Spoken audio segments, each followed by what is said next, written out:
महाराष्ट्र की सियासी लड़ाई में अदालत की एंट्री। आज एकनाथ शिंदे गुट की अर्जी पर सुनवाई करेगा सुप्रीम कोर्ट। 16 विधायकों को डिप्टी स्पीकर ने दिया था विधायकी रद्द करने का नोटिस। एकनाथ शिंदे गुट ने सुप्रीम कोर्ट में दी है चुनौती। उद्धव ठाकरे के समर्थक विधायकों को अयोग्य घोषित करने की मांग करेगा शिंदे गुट। कानूनी रणनीति की हो रही है तैयारी। बागियों के खिलाफ जनता के बीच पहुंचने की कोशिश कर रही है शिवसेना। आज मुंबई के गोवंडी में शाम 6 बजे रैली करेंगे उद्धव ठाकरे। बागियों पर लगातार सख्त हो रहे हैं शिवसेना के तेवर। आदित्य ठाकरे बोले, हम शरीफ क्या हुए, सारी दुनिया बदमाश हो गई। क्या हुए?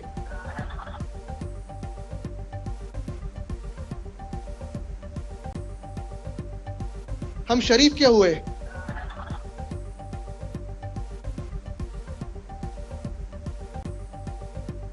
पूरी दुनिया ही बदमाश हो गई।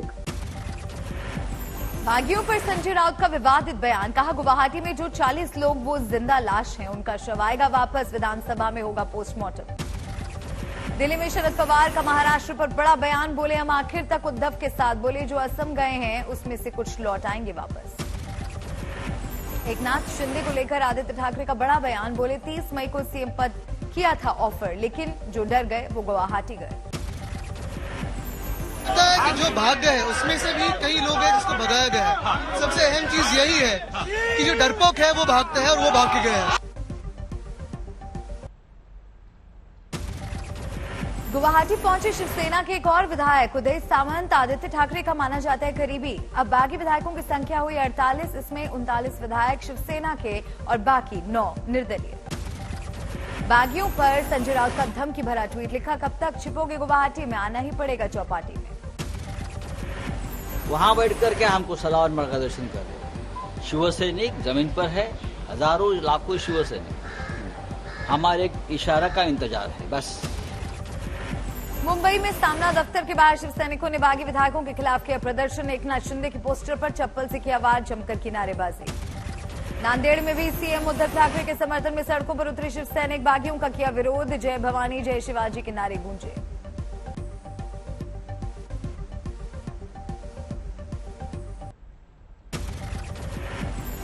सुप्रीम कोर्ट में शिंदे गुट की तरफ से हरीश साल्वे करेंगे पैरवी। वहीं शिवसेना की तरफ से अभिषेक मनु सिंह भी करेंगे बहस। महाराष्ट्र के राज्यपाल ने डीजीपी को लिखी चिट्ठी। सभी 47 बागी एमएलए और उनके परिवारों को सुरक्षा देने का आदेश। शिवसेना के बागी नेता एकनाथ शिंदे ने एमएनएस अध्यक्ष राज ठाकरे से की बात। सूत्रों से खबर, राज की सेहत को लेकर हुई बात। एचआईपी सर्जरी के बाद कुछ दिन पहले घर लौटे राज ठाकरे। संजय राउत की 40 लाशों वाले बयान पर शिंदे का पलटवार। बाला साहेब के हिंदुत्व और उनकी शिवसेना को बचाने के लिए हम मर भी गए तो इसे समझेंगे सौभाग्य। औरंगाबाद में उद्धव ठाकरे के समर्थन में और बागी विधायकों के खिलाफ युवा सेना के कार्यकर्ताओं ने कराया मुंडन। शिवसेना ने उद्धव ठाकरे के समर्थन के लिए एक नया वीडियो किया जारी। वीडियो में उद्धव को बताया गया असली बॉस। महाराष्ट्र के सिलोड में शिवसेना के बागी विधायक अब्दुल सत्तार के समर्थन में भव्य रैली। अब्दुल सत्तार के गुवाहाटी से नहीं पहुंचने पर समर्थक निराश। नासिक में एकनाथ शिंदे, दादा भूसे और सुहास कांडे की प्रतीकात्मक अर्थी निकालकर शिवसैनिकों ने जताया विरोध। औरंगाबाद में भी दिखा शिवसैनिकों का आक्रोश। शिवसेना के बागी विधायकों के पोस्टर पर पोती काली। बीजेपी नेता कैलाश विजयवर्गीय का बयान। महाराष्ट्र के सियासी संकट में बीजेपी की नहीं कोई भूमिका, दूर से कर रहे वेट एंड वॉच। आज जर्मनी में G7 मीटिंग में शामिल होंगे पीएम मोदी। कल म्यूनिक में पीएम मोदी ने भारतीयों को किया संबोधित। इमरजेंसी की याद दिलाकर बिना नाम लिए कांग्रेस पर जोरदार वार। जर्मनी में पीएम मोदी ने भारतीय मूल के लोगों को दिलाई 26 जून की याद। बोले, 47 साल पहले की गई थी लोकतंत्र को कुचलने की कोशिश। 47 साल पहले डेमोक्रेसी को कुचलने का प्रयास किया गया था। पीएम मोदी ने जर्मनी में गिनाई सरकार की उपलब्धियां। कोरोना टीकाकरण से लेकर डिजिटल इंडिया तक का किया जिक्र। पीएम के भाषण को सुनकर गदगद हुए जर्मनी में रह रहे भारतीय मूल के लोग। मोदी मोदी मोदी के लगाए नारे। G7 के सम्मेलन में हिस्सा लेने जर्मनी पहुंचे पीएम मोदी का म्यूनिक में स्पेशल बैंड के साथ जबरदस्त स्वागत।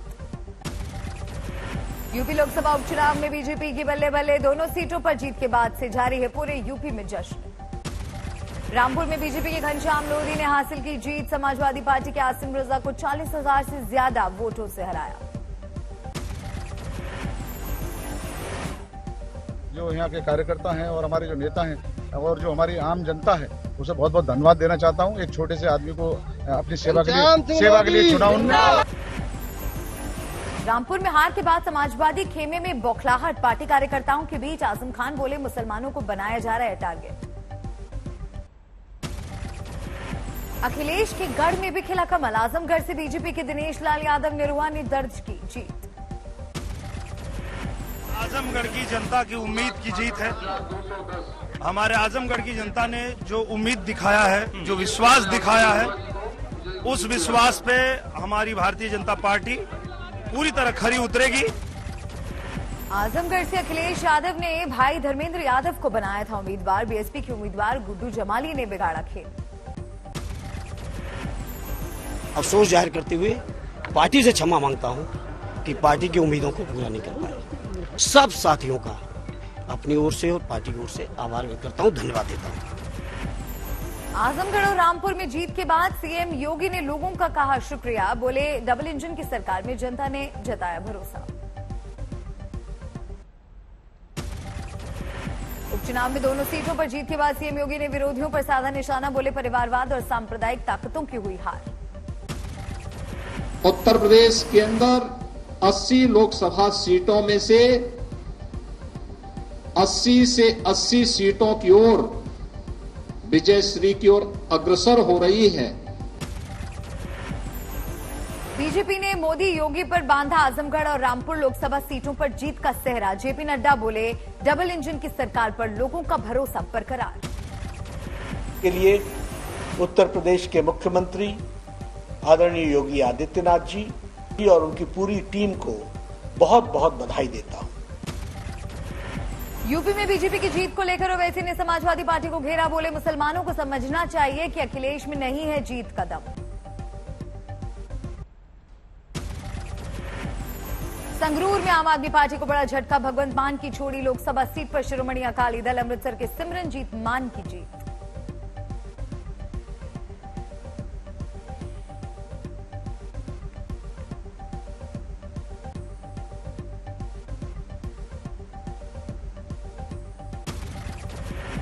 जीत के बाद सिमरनजीत सिंह मान ने संगरूर के लोगों का किया शुक्रिया, कहा बड़ी बड़ी पार्टियों को दी है पटकनी। दिल्ली के राजेंद्र नगर विधानसभा सीट पर आम आदमी पार्टी की जीत, बीजेपी के उम्मीदवार को हराकर दुर्गेश पाठक बने विधायक। त्रिपुरा में विधानसभा उपचुनाव में 3 सीटों पर बीजेपी को मिली जीत, 1 सीट पर कांग्रेस का कब्जा। त्रिपुरा में उपचुनाव नतीजों को लेकर घमासान, कांग्रेस दफ्तर के बाहर भिड़ गए बीजेपी और कांग्रेस के कार्यकर्ता। समाजवादी पार्टी के सहयोगी दल सुहेलदेव भारतीय समाज पार्टी के अध्यक्ष ओम प्रकाश राजभर का अखिलेश पर निशाना, बोले उपचुनाव के नतीजे से सीखे, एसी कमरे से बाहर निकलकर लड़े चुनाव। और समाजवादी पार्टी के राष्ट्रीय अध्यक्ष को इस हार से सीख लेनी चाहिए और एसी कमरे से निकल करके धरातल पे चल के संगठन का काम लोगों को लेकर के मिलकर करना चाहिए। पंजाब के संगरूर में हार के बाद सदमे में आम आदमी पार्टी, कहा हार की करेंगे समीक्षा, मूसेवाला मर्डर केस से नाराजगी भी हो सकती है हार की एक वजह। आज पंजाब की आम आदमी पार्टी सरकार अपना पहला बजट पेश करेगी, किसानों और युवाओं के लिए कई बड़े ऐलान संभव। आज मूसेवाला मर्डर केस में गैंगस्टर लॉरेंस बिश्नोई की पुलिस कस्टडी का आखिरी दिन, पूछताछ में उगले कई अहम राज। आज राष्ट्रपति पद के विपक्ष के साझा उम्मीदवार यशवंत सिन्हा भरेंगे पर्चा, एनडीए प्रत्याशी द्रौपदी मुर्मू से है सीधा मुकाबला।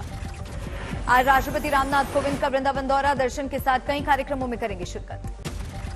आज अग्निपथ स्कीम के खिलाफ कांग्रेस का सत्याग्रह, सभी विधानसभा क्षेत्र में कांग्रेसी बुलंद करेंगे आवाज, योजना को वापस लेने की मांग। अग्निपथ योजना पर बिहार असेंबली में भी हंगामे के आसार, विपक्ष सत्र के दौरान कर सकता है उग्र प्रदर्शन।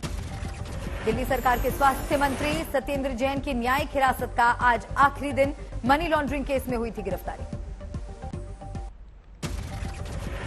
लखनऊ में सीएम योगी आदित्यनाथ ने शतरंज ओलंपियाड मशाल रिले का किया स्वागत, योगी ने कहा भारत को 44वें शतरंज ओलंपियाड 2022 के आयोजन का मौका मिलना गौरव की बात। 28 जुलाई से 10 अगस्त तक चेन्नई के पास महाबलीपुरम में होगा 44वें शतरंज ओलंपियाड का आयोजन। शतरंज में 5 बार के विश्व विजेता भारत के ग्रैंड मास्टर विश्वनाथ आनंद भी रहे मौजूद। सीएम योगी ने किया आनंद के साथ शतरंज बोर्ड पर सेरेमोनियल मूव। शतरंज ओलंपियाड की 14 दिन की प्रतियोगिता में दुनिया के 150 से ज्यादा देशों के खिलाड़ी लेंगे हिस्सा। पीएम मोदी ने 19 जून को दिल्ली में की थी मशाल रैली की शुरुआत। 40 दिनों में देश के 75 शहरों में जाएगी ओलंपियाड मशाल। शिमला में मुख्यमंत्री जयराम ठाकुर ने नशा नहीं जिंदगी चुनो जागरूकता अभियान में लिया हिस्सा। ग्वालियर के पिंटो पार्क इलाके में सीएम शिवराज सिंह चौहान की रैली। स्थानीय निकाय चुनाव में बीजेपी की बंपर जीत का किया दावा। आज पन्ना में शिवराज करेंगे रैली। हिमाचल प्रदेश के आम आदमी पार्टी के अध्यक्ष सुरजीत ठाकुर का बयान। पंजाब की तरह हिमाचल में भी युवाओं को विधानसभा चुनावों में टिकट देगी आप।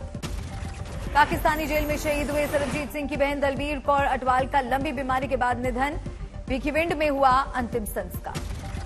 सरबजीत सिंह की बहन दलबीर कौर के अंतिम दर्शन के लिए पहुंचे फिल्म अभिनेता रणदीप हुड्डा। बायोपिक में निभाई थी सरबजीत की भूमिका। दलबीर को मानते थे बहन। कोलकाता में 12 साल के बच्चे की करंट लगने से मौत। जल जमाव वाले लैंप पोस्ट में आया करंट। यूपी के गोंडा में ग्राम प्रधान के बेटे की गोली मारकर हत्या। नाराज लोगों ने किया हंगामा। शुरुआती जांच में रंजिश में हत्या। यूपी के औरैया में बेखौफ बदमाशों ने लाखों के जेवरात पर किया हाथ साफ। ज्वेलरी के साथ 1.5 लाख कैश लेकर फरार। छत्तीसगढ़ के बलरामपुर में बलसोता नदी के किनारे मिला एक नवजात बच्चे का शव। पुलिस कर रही जांच। राजस्थान के बाड़मेर में नाबालिग को अगवा करने के आरोप में पुलिस ने 2 आरोपियों को किया गिरफ्तार। राजस्थान के टोंक में एक ट्रक ने केमिकल टैंकर को मारी टक्कर। टक्कर के बाद लगी भीषण आग। हादसे में एक शख्स की मौत। बीच सड़क टैंकर में आग से अफरा तफरी। करीब 1 घंटे बंद रही आवाजाही। हरियाणा के बहादुरगढ़ में सीवेज टैंक में पाइप निकालने उतरे 2 मजदूरों की मौत। दोनों मृतक बिहार के रहने वाले। परिवार में पसरा मातम। यूपी के मुरादाबाद में 2 बच्चों के बीच मारपीट में एक बच्चे की मौत। वारदात के बाद से बच्चे के घर में कोहराम। उत्तराखंड के रुड़की में नाबालिग बेटी और मां के साथ रेप मामले की जांच जारी। पुलिस कर रही कई एंगल से जांच। गुजरात के बनासकांठा में नाबालिग गैंगरेप पीड़ित लड़की ने सिस्टम से हार कर की खुदकुशी। एक स्कूल में हुआ था गैंगरेप। आरोपियों ने गैंगरेप का बनाया था वीडियो। बिहार के कैमूर में अवैध निर्माण पर चला बुलडोजर। पोखरे के पिंड पर अतिक्रमण कर बनाए गए 74 मकान जमींदोज। विरोध करने पर पूर्व विधायक को हिरासत में लिया। उत्तर पूर्वी दिल्ली के सांसद मनोज तिवारी ने जगतपुरी में डीडीए के पार्क का किया लोकार्पण। मशहूर अभिनेत्री अमीषा पटेल ने महिलाओं को बांटे सैनिटरी पैड। चेन्नई में स्वास्थ्य मंत्री मनसुख मांडविया ने सेंट्रल गवर्नमेंट हेल्थ स्कीम के तहत वेलनेस सेंटर और लैब की वर्चुअली रखी आधारशिला। जयपुर में पक्षियों के लिए बनाया गया 6 मंजिला अनोखा अपार्टमेंट। पिंजरा पोल गौशाला में बने इस अपार्टमेंट में 2000 पक्षियों के रहने का इंतजाम। ओडिशा के भुवनेश्वर में एलजीबीटी समुदाय के लोगों ने निकाली प्राइड परेड। लोगों और समाज से खुद को स्वीकारने की अपील। हिमाचल प्रदेश के शिमला और सोलन में सैलानियों का उमड़ा सैलाब। वीकेंड पर कालका शिमला नेशनल हाईवे पर लगा कई घंटों तक जाम। यूपी के बाराबंकी में आम महोत्सव। 150 प्रजातियों को किया गया प्रदर्शित। आम महोत्सव में उमड़ी भीड़। ओडिशा के पारादीप में कोस्ट गार्ड ने एक बाइक रैली का किया आयोजन। आजादी के अमृत महोत्सव के तहत बाइक रैली। बिहार सरकार के पथ निर्माण मंत्री नितिन नवीन ने दरभंगा हवाई अड्डे पर अप्रोच पुल का किया उद्घाटन। सांसद गोपाल जी ठाकुर ने मंत्री का जताया आभार। असम में बाढ़ का कहर जारी। सूबे के करीब 25 लाख लोग अब भी प्रभावित। कई जिलों में सेना और एनडीआरएफ ने संभाला मोर्चा। गुवाहाटी में बाढ़ में डूबे 3 छात्र। 2 लोगों को बचाया गया। एक की तलाश जारी। असम के करीमगंज में बाढ़ से हालात बेकाबू। निचले इलाकों में लोगों के घरों में घुसा पानी। सुरक्षित ठिकानों पर लोगों का पलायन जारी। असम के होजोई में सीएम हेमंत बिस्व शर्मा ने बाढ़ पीड़ितों से की मुलाकात। हर संभव मदद का दिया भरोसा। असम के सिलचर में भी मुख्यमंत्री हेमंत बिस्व शर्मा ने लिया बाढ़ प्रभावित इलाकों का जायजा। लाइफ बोट पर सवार होकर निकले सीएम। जम्मू कश्मीर के बारामूला में मलबरी किसानों के चेहरे पर लौटी मुस्कान। मौसम बदलने से पैदावार बढ़ने की उम्मीद। घरेलू क्रिकेट का नया बादशाह बना मध्य प्रदेश। फाइनल में मुंबई को 6 विकेट से हराकर पहली बार रणजी का जीता खिताब। जीत के लिए मध्य प्रदेश को मिला 108 रन का टारगेट। टीम 3 खिलाड़ियों ने शतक ठोककर मुट्ठी में किया था मुकाबला। मध्य प्रदेश की जीत पर सीएम शिवराज सिंह चौहान ने टीम को दी बधाई। कहा खिलाड़ियों ने कमाल कर दिया। मध्य प्रदेश की क्रिकेट टीम ने कमाल कर दिया। इतिहास रच दिया।